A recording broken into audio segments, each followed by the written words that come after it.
So today we're putting on a little bit of a demonstration about resistance and how, I guess, the difference in how plants die and the effect that the resistance gene can have at allowing a plant to survive. An application that you'll see will kill a susceptible plant. So we've been talking about resistance for a while now. We know it's out in the field, but there can be some difficulties in trying to discern, is it resistance or is it poor application or something else that's going on. We've got a spray cabinet here that we use for all our glasshouse treatments, for our weed resistance research in a controlled environment, so there's no wind, no possibility for drift. We don't have to worry about rain or anything like that. And we've got it set up with the nozzle and the speed that gives a pretty close replication of what can go on in the field without all the other constraints.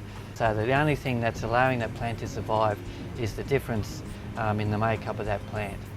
So I've set it up so we're using about 93 litres per hectare of water with a 1.5 kilo rate of Roundup Ready herbicide. So these plants are, as you can see, about mid-tillering, probably a little bit older than what we would generally like them sprayed, but given a glasshouse environment and the pretty high rate, it should be enough that we can see differences between the resistant plants and the susceptible plants. Now that we've sprayed them, we'll take them into the glasshouse, put them in front of the time-lapse camera.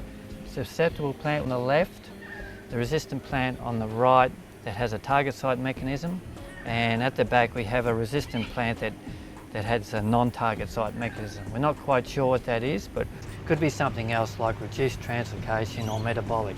Okay, so now we're 2 weeks in and you can see that the susceptible plants, for all intents and purposes, dead. The centre of the plant's dead, whereas the other 2 plants are looking quite healthy.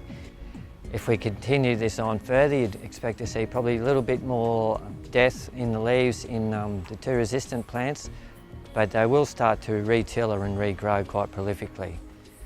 So I hope this practical demonstration has given you an insight into how real resistance is.